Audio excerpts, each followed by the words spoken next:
The bus sat crooked in the gravel lot. April 19th, 2012, 2:47 p.m., State Route 52, mile marker 207, just past the county line where the pine breaks thinned out and the rest area sign leaned 5 degrees off vertical. Mr. Garrett counted heads twice. 23 students. The roster in his lap said 23, but when he looked up from the clipboard, a girl in the third row, denim jacket, red backpack on her knees, met his eyes for half a second before looking away. He didn't recognize her. The field trip had left Pine Ridge Middle School at 9:15 a.m. They'd driven 90 minutes south to tour the State Museum, spent 2 hours inside, stopped for lunch at a diner off exit 198. Now they were 20 minutes from home. Garrett walked the aisle slowly, checking seat assignments against the printed list. Every name matched a face. No extras, no blanks. He sat back down, adjusted his seatbelt, and radioed the school office. "This is bus 14. We're at the SR52 rest area. I'm showing all students accounted for. Estimate arrival 3:20. The radio crackled. "Copy that, bus 14. See you soon." He glanced in the rearview mirror. The girl was gone. Third row, window seat, empty. The seat cushion still held a faint impression. He stood, walked back slowly, checked under the seats, and in the overhead racks, a red backpack sat wedged against the wall panel, zipper half open. Inside, a spiral notebook with a blue cover, 2 black pens, and a library card in a clear plastic sleeve. The card had a name printed across the top, Amber Lindsay, and a barcode below. Checkout date, April 19th, 2012. Checkout time, 3:05 p.m. Garrett checked his watch, 2:51 p.m. He asked the 2 students in the seats behind where the girl had gone. They looked at each other, shrugged. One said she hadn't noticed anyone sitting there. The other said, maybe she'd gone to the bathroom. Garrett walked to the restroom building, knocked on both doors, called out. No answer. He circled the lot twice. The pavement shimmered in the afternoon heat.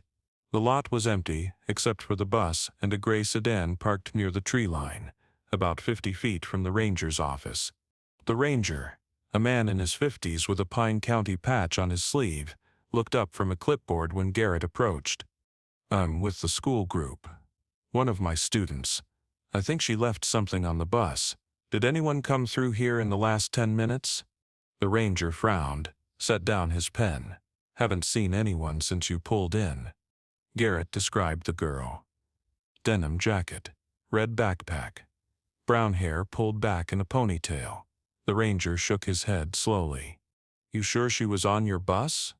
Garrett hesitated. "I counted 23. The roster says 23. "Then you're good," the ranger said, and returned to his paperwork. Garrett walked back to the bus and told the driver to head back to the school. They arrived at 3:22 p.m. Parents waited in the pickup lane. Engines idling. Students filed off one by one.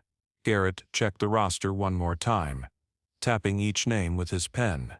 23 names. 23 students. No one missing. He handed the red backpack to the school secretary, a woman named Pauline, who'd worked there for 15 years. He asked if there was an Amber Lindsay enrolled at Pine Ridge Middle School. She typed the name into the system, waited, shook her head. "No record. You want me to check the district database?" "Please." She expanded the search. Still nothing. Garrett showed her the library card. She took it, held it up to the light, then scanned the barcode with the handheld scanner they used for textbook inventory. The computer beeped twice. An error message appeared on screen, card deactivated.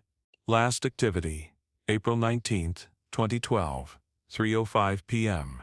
Location, Pine County Library, Branch 4. "That's the branch on Maple Street," Pauline said. "About 6 miles from here, but this card's been inactive for..." She scrolled down. 11 years? That can't be right. Garrett asked her to pull security footage from the bus lot. She called the district IT coordinator.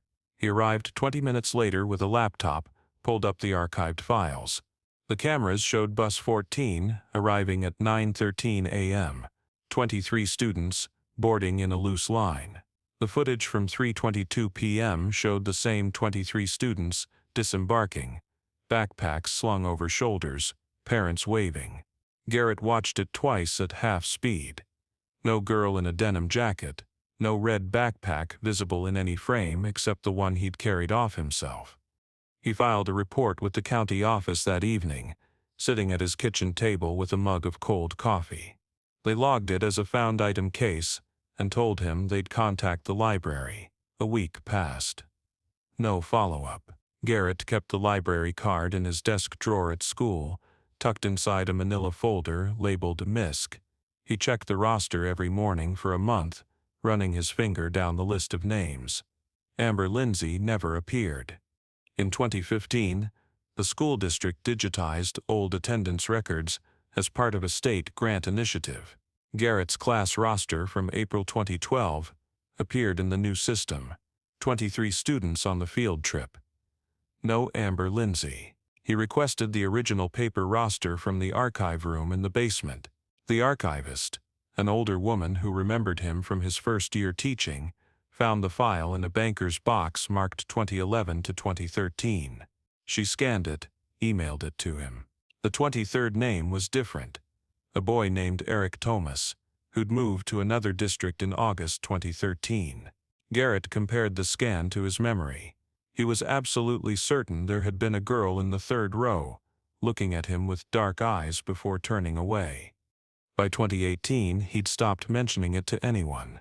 The red backpack had sat in the school's lost and found bin for 2 years before being donated to a thrift store during a spring cleaning drive.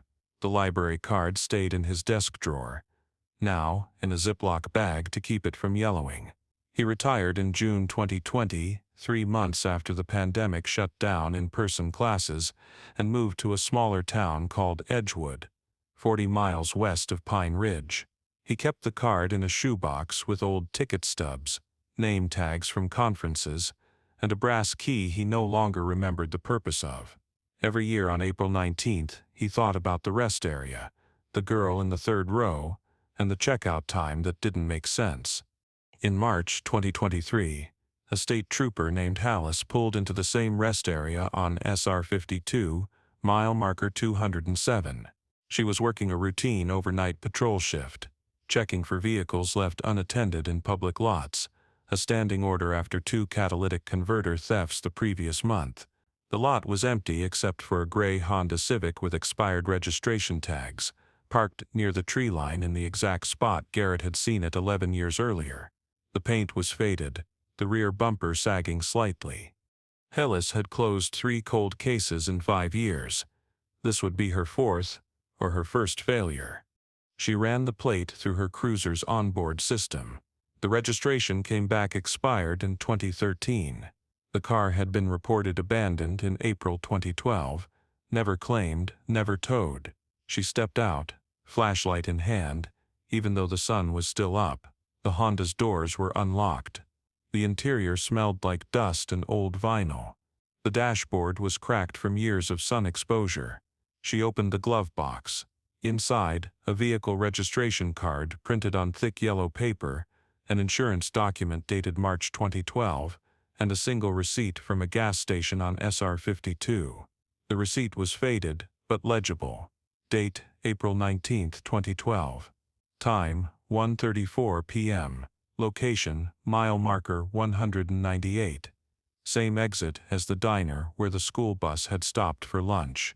Hallis photographed the receipt with her phone, noted the station's name, a generic Fuel Express, and returned to her cruiser. She radioed dispatch.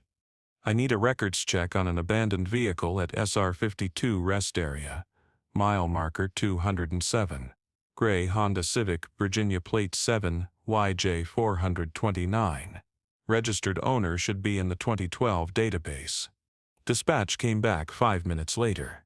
Owner of record, Lindsay Marie Caldwell. Last known address, 482 Maple Street, Pine Ridge.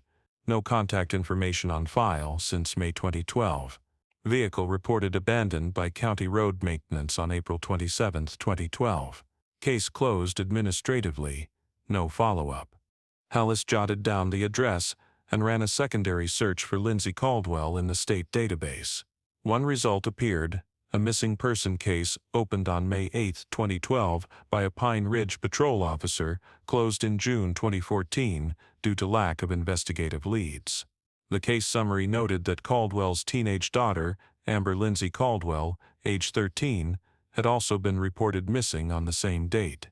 Their last confirmed location, Pine Ridge, April 2012. Halas felt something shift in her chest.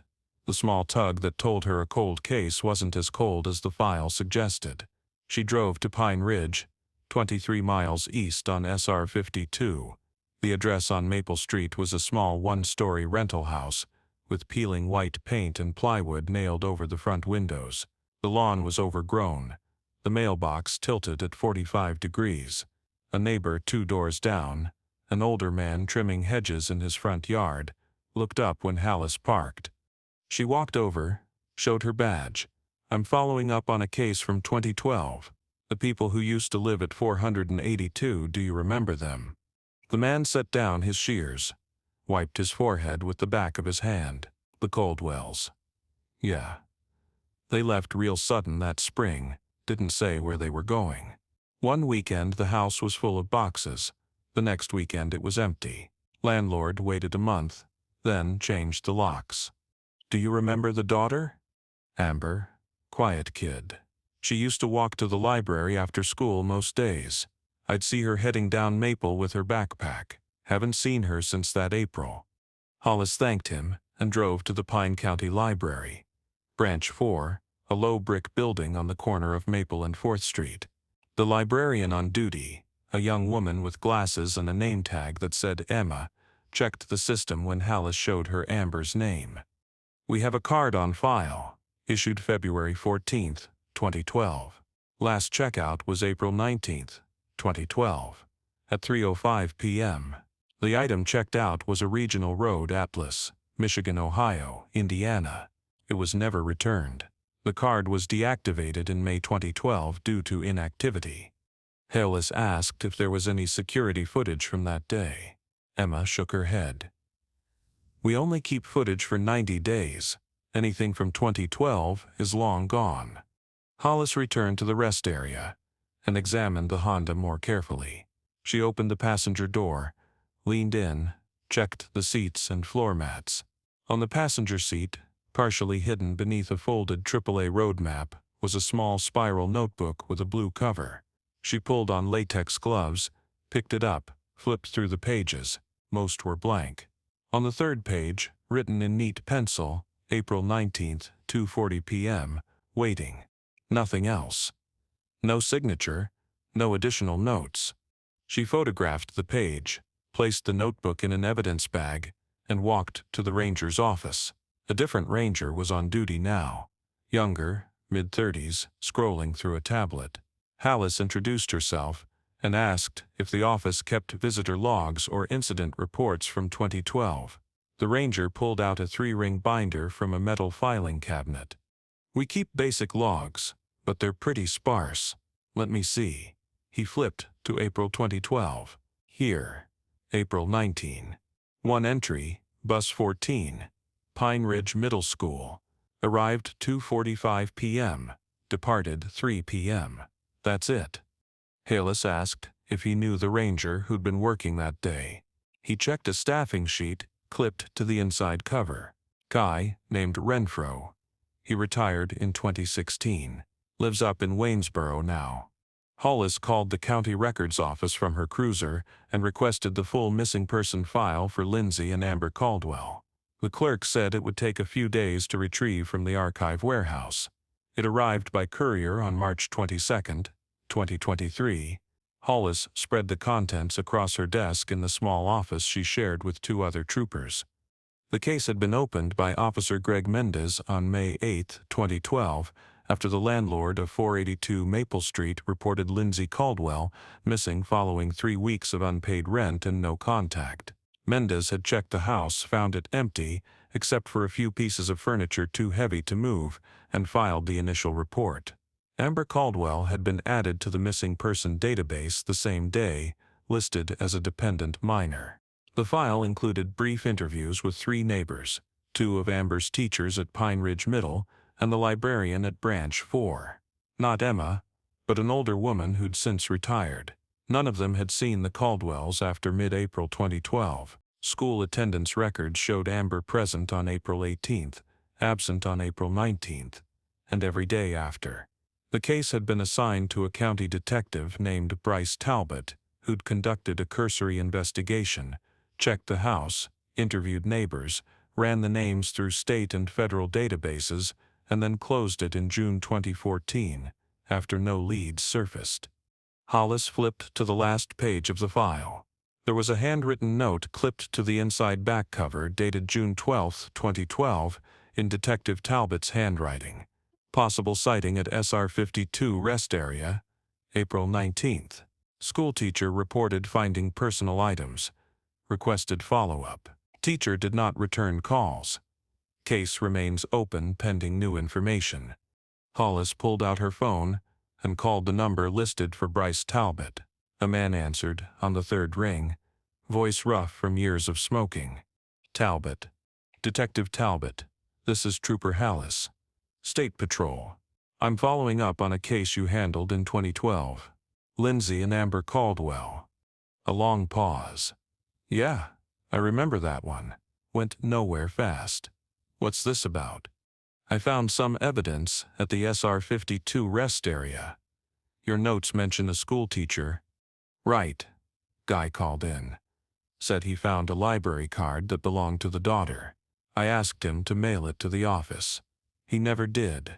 I called him a couple times, left messages. He didn't call back. Figured it was nothing. Do you remember his name? Garrett, I think. Thomas Garrett. He taught at the middle school. Hollis thanked him and hung up. She ran Thomas Garrett through the state database. One result, retired educator, age 62, current address in Edgewood, a small town 40 miles west of Pine Ridge. She called the number on file. A man answered after 2 rings.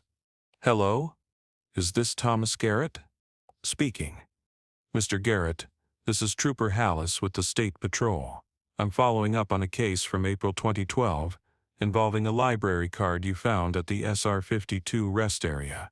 Do you remember that? A pause, longer than she expected. Yes, I remember. Do you still have the card? Another pause. I do. Hollis drove to Edgewood the next morning. The town consisted of a single main street lined with brick storefronts, a post office, and a diner with a gravel parking lot. Garrett's house was on a quiet street 2 blocks off, Main, a small rancher with blue siding and a neatly trimmed lawn. He met her at the door, a manila envelope in his hand. He was tall, thin, with gray hair and wire-rimmed glasses. He invited her inside, gestured to the couch. She declined and stayed standing. He handed her the envelope. Inside was the library card, still sealed in a plastic Ziploc bag. The card was slightly yellowed at the edges but otherwise intact. Name, Amber Lindsay Caldwell. Card number 471829. Issue date, February 14, 2012. Last checkout, April 19, 2012, 3:05 p.m. You said you found this on the bus? Hollis asked. In a red backpack, 3rd row window seat. I thought there was a girl sitting there, but when I checked the roster, all the names matched. 23 students, 23 names. Did you see her leave the bus? No. 1 minute she was there, the next she wasn't. Hollis asked if he remembered what the girl looked like. Garrett described her slowly, as if pulling details from deep storage. Denim jacket, red backpack, brown hair in a ponytail, maybe 13 or 14 years old. Hollis pulled up a photo on her phone. Amber Caldwell's 7th grade school picture from 2011. She held it out. Garrett stared at it for a long time, his jaw tightening. That's her, he said quietly.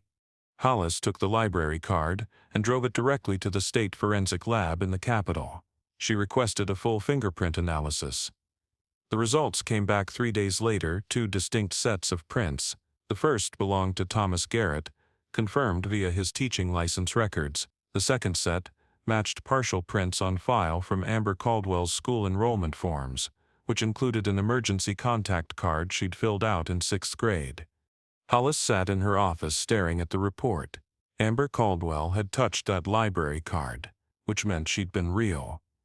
Not a figment of Garrett's imagination.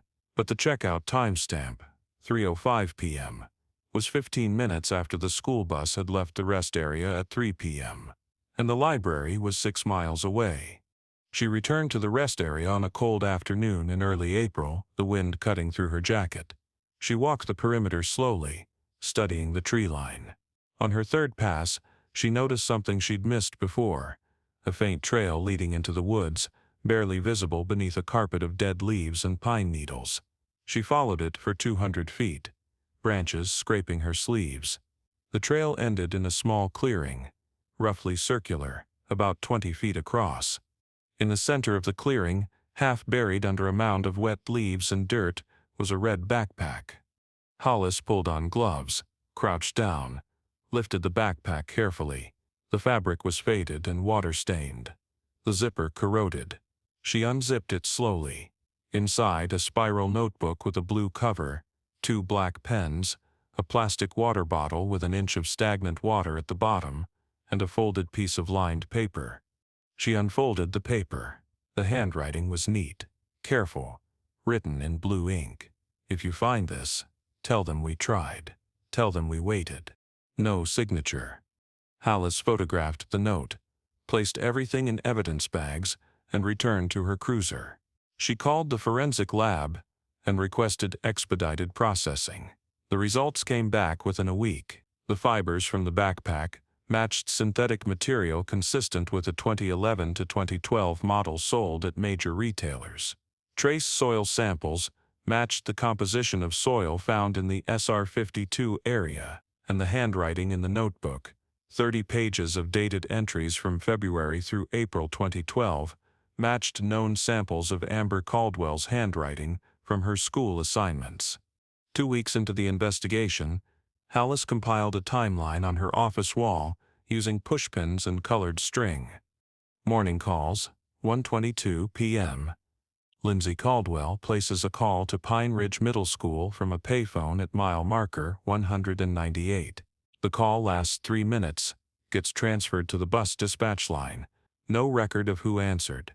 At 1:34 p.m., the gas receipt timestamp shows Lindsay purchasing fuel at the same location. At 2:38 p.m., she makes a second call to the school. This one lasts 1 minute, then disconnects.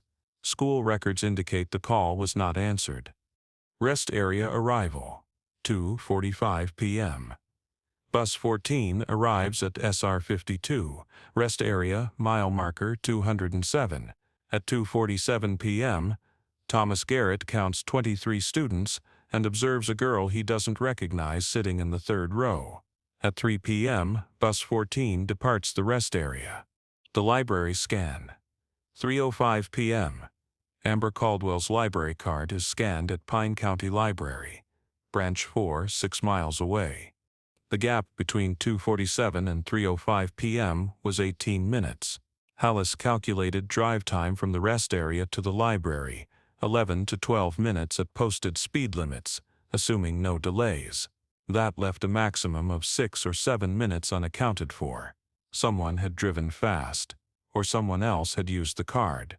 She drove to the library and requested to speak with any staff members who'd been working on April 19, 2012. Emma checked the old schedules and gave her a name. Marion Hess, a part-time clerk who'd since left the library but still lived in Pine Ridge.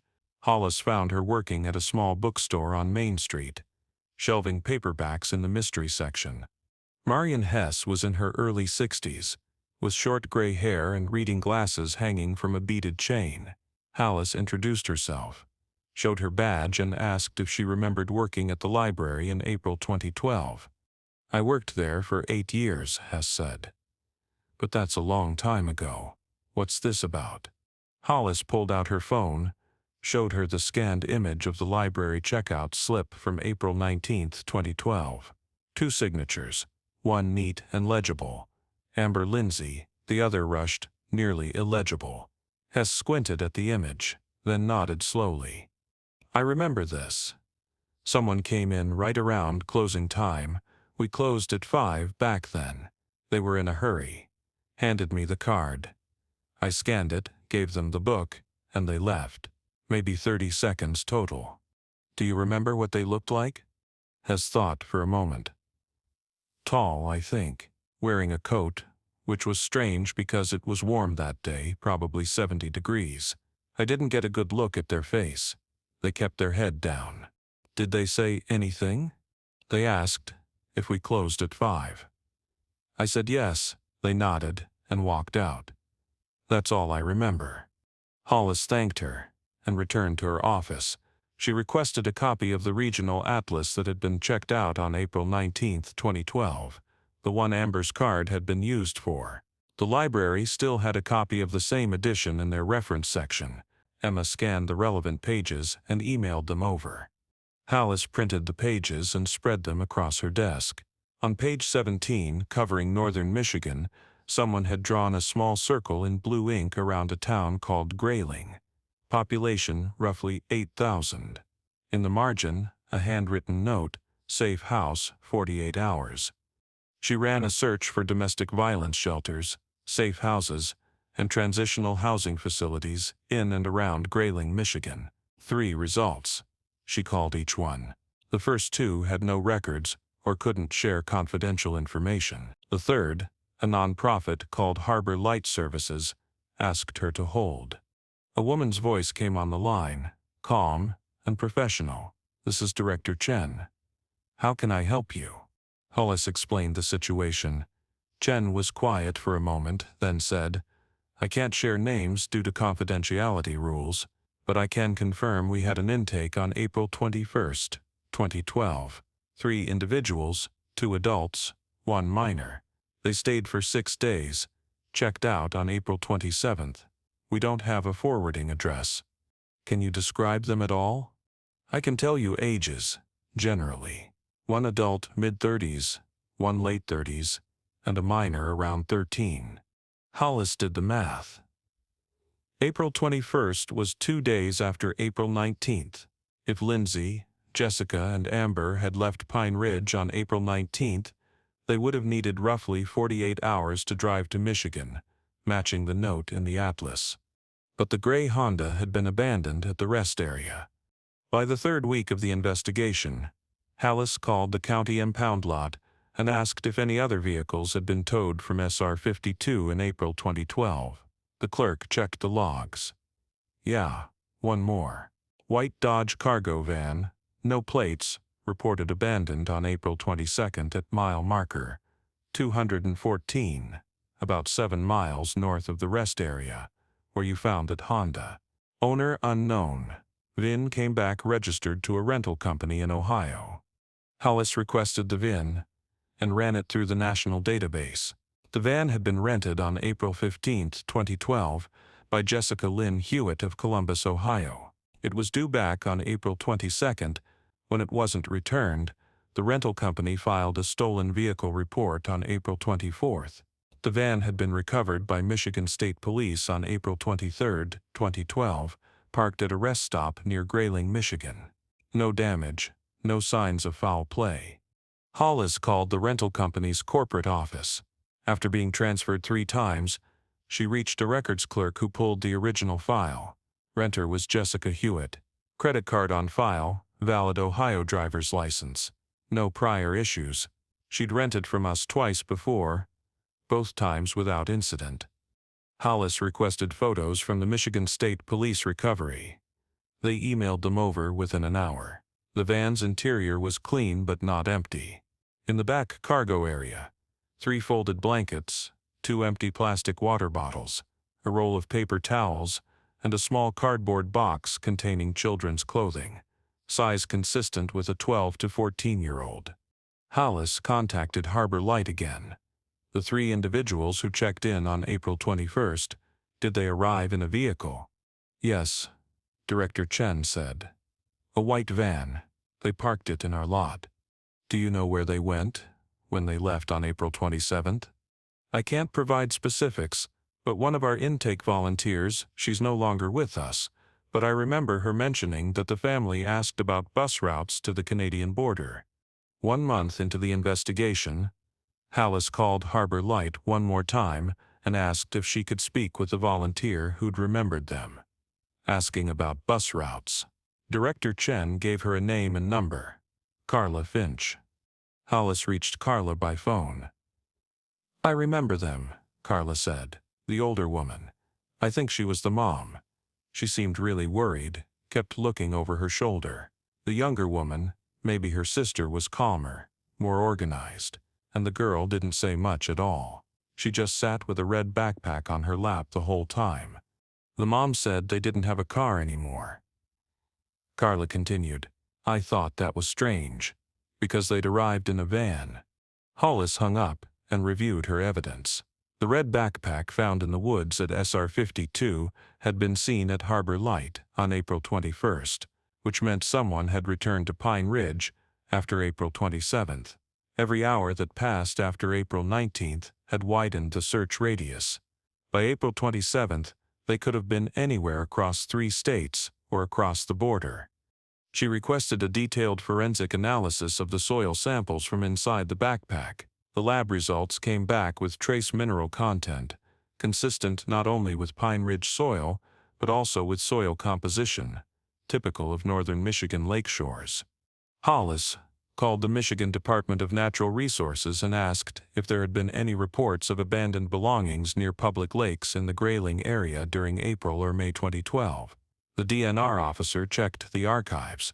We've got one report from May 3, 2012. A park ranger found a duffel bag on the shore of Higgins Lake, about 20 miles west of Grayling. The duffel bag arrived at Hallis's office 5 days later. Inside, 2 folded t-shirts, a pair of jeans, a toothbrush, and a phone charger. DNA analysis found traces from 3 individuals, one matching Lindsay Caldwell, one consistent with Amber, and a third with no match in any database. 6 weeks into the investigation, Halas drove to Michigan. She met with the DNR ranger who'd found the duffel bag, a man in his mid-40s named Coleman. He walked her to the spot, a small rocky beach on the eastern shore of Higgins Lake. It was just sitting here on the rocks, Coleman said. I figured someone had forgotten it after a day trip. Halas drove to a nearby campground. The manager checked reservation logs from April and May 2012. Site 12 was rented April 27th through 29. Name on the reservation, J. Hewitt. 2 occupants listed, no vehicle. Do you remember them? Halas asked. The manager thought for a moment. A woman and a girl. They kept to themselves. Checked out early on the 29th. Halas requested passenger logs from the Michigan Department of Transportation. She filtered by date, April 28th, 2012. 2 passengers had boarded in Grayling. Destination Higgins Lake Campground. Names listed, J. Hewitt and A. Lindsay. 2 passengers, not 3. Lindsay Caldwell hadn't been with them, which meant she'd gone somewhere else or she'd never left Pine Ridge at all. Halas called Harbor Light again. The 3 individuals who checked out on April 27th, did they all leave together? Director Chen consulted with her staff. Our intake volunteer remembers the older woman leaving in the morning. The other 2 left in the afternoon. Halas cross-referenced the bus logs again. On April 29th, a single passenger named L. Caldwell had boarded a southbound Greyhound in Grayling, destination Indianapolis. In Elkhart, Indiana, a women's shelter called New Horizons had intake records from April 30th, 2012. Halas called the shelter. The director confirmed a woman named Lindsay Caldwell had checked in on April 30th, stayed for 2 weeks, and checked out on May 14th. She mentioned needing to go back for her daughter. By the 8th week of the investigation, Halas returned to Higgins Lake. A volunteer team of 3 DNR rangers and 2 county deputies combed the woods for 2 days. On the afternoon of the second day, one of the deputies called out his metal detector had picked up something. Hollis dropped to her knees, brushed away 6 inches of damp soil. A small rectangular metal tin emerged, corners rusted, lid sealed tight. She worked it open with her knife, prying carefully at the edges. Inside, a photograph, a handwritten note, and a key.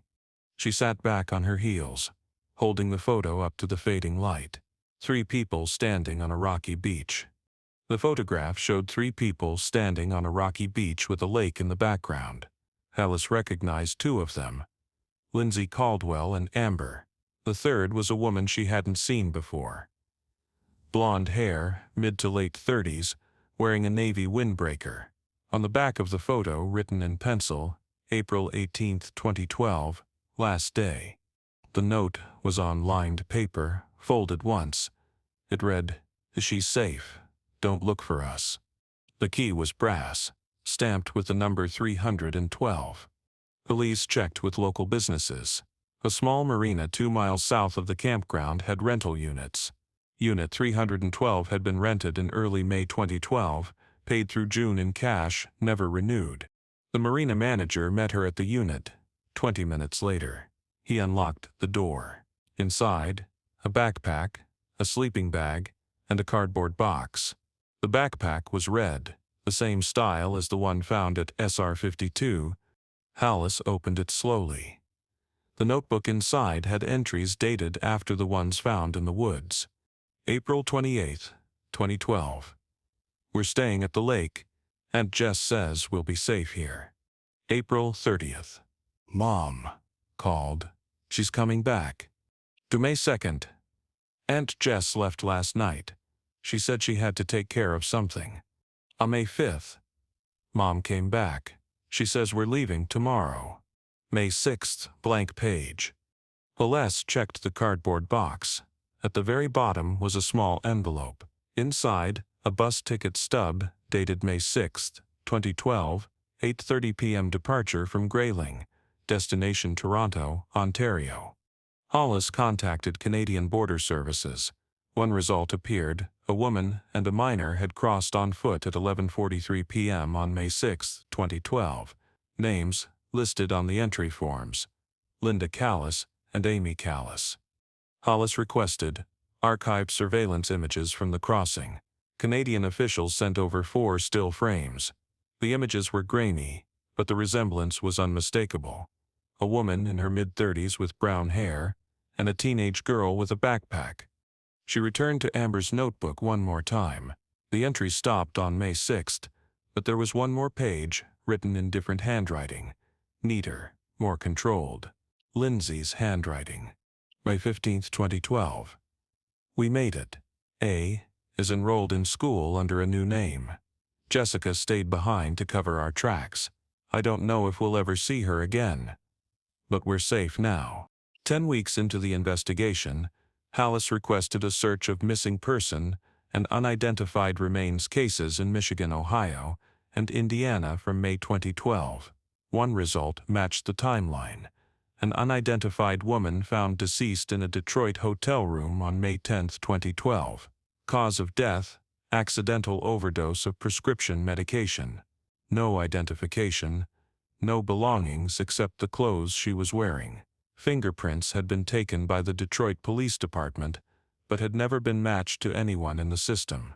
Hollis requested the full case file and submitted Jessica Hewitt's fingerprints from the library card and the notebook found at SR 52. The lab called her 3 days later with confirmation. The prints matched. Jessica Hewitt had died alone in a Detroit hotel on May 10, 2012, 4 days after Lindsay and Amber had crossed the Canadian border. Hollis sat at her desk for a long time, staring at the timeline on her wall. The picture was nearly complete. Lindsay Caldwell had been fleeing domestic violence. In early June 2023, Hollis discovered a misfiled restraining order at the Pine Ridge Courthouse, dated April 10, 2012.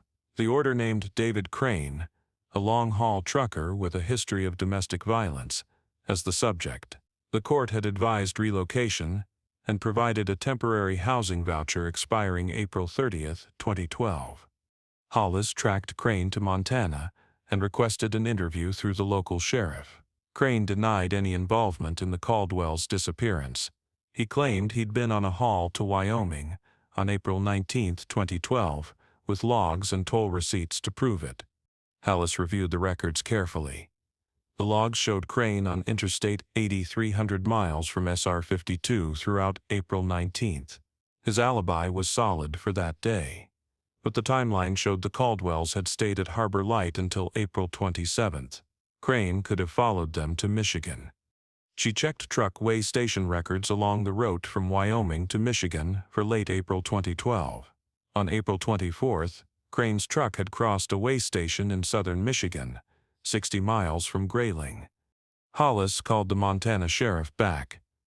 "I need you to ask Crane about April 24 through April 27.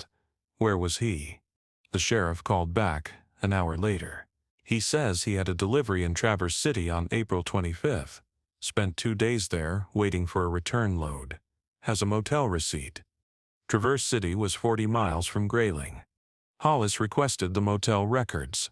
The receipt showed Crane checking in on April 24, checking out April 27, the same dates the Caldwells were at Harbor Light. She called the shelter. "Did anyone come by asking about your residence in late April 2012? A man, maybe in his 40s, driving a semi-truck." Director Chen checked with her staff. "Our security log from April 26 shows a man came to the front desk asking if we had a Lindsay Caldwell staying here. Our receptionist told him, 'We don't give out resident information.' He left." "Do you have a description?" "Not detailed." But the receptionist noted he seemed agitated. She wrote down his truck's license plate as a precaution. Chen gave Hollis the plate number. It matched David Crane's registered vehicle. Hollis called Crane directly. "Mr. Crane, I know you were in Traverse City on April 26, 2012. I know you went to Harbor Light, looking for Lindsay Caldwell. What happened after that?" A long silence. "I just wanted to talk to her. The receptionist wouldn't let me, so I left." "Did you follow her when she left the shelter?" "No. I had a delivery deadline.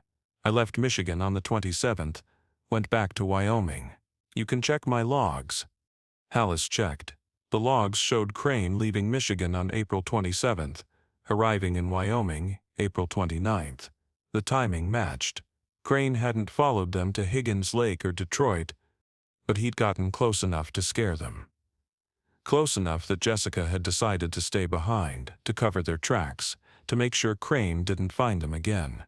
Hollis compiled her findings into a comprehensive report and submitted it to the county prosecutor in April 2024. After reviewing the evidence, the prosecutor determined that Lindsay and Amber Caldwell had left voluntarily to escape a dangerous situation. David Crane was not charged. His presence in Michigan was circumstantial, and there was no evidence he'd harmed anyone. Jessica Hewitt's death, while tragic, was classified as accidental with no evidence of foul play. The missing person cases for Lindsay and Amber were officially closed. In early May 2024, 2 weeks after the case closure was made public, Hollis received an envelope at her office. No return address. Postmark: Toronto, Ontario. Inside was a single piece of lined paper with one sentence written in blue ink. "Thank you for trying. We're okay now." Hollis compared the handwriting to samples in the case file. It matched Lindsay Caldwell's writing from the May 15, 2012 notebook entry. She placed the letter in the evidence file, marked it as received, and closed the folder. She sat at her desk for a long time, looking at the timeline still pinned to her wall. 4 cold cases closed in 6 years. This one had taken the longest and hurt the most. Some people, she decided, earned the right to disappear. Thomas Garrett read about the case closure in the Pine Ridge Gazette one morning in late May, sitting at his kitchen table with a cup of coffee. The article was brief, just a few paragraphs summarizing the investigation and the conclusion that the Caldwells had left voluntarily and were presumed alive. He set down the paper, walked to his desk, and opened the drawer where he'd kept the library card for 12 years. He pulled it out, held it up to the light. Amber Lindsay Caldwell. April 19, 2012, 3:05 p.m. He thought about the girl in the third row, the one who'd met his eyes for just a moment before looking away. He wondered if she'd known, even then, that she was already gone.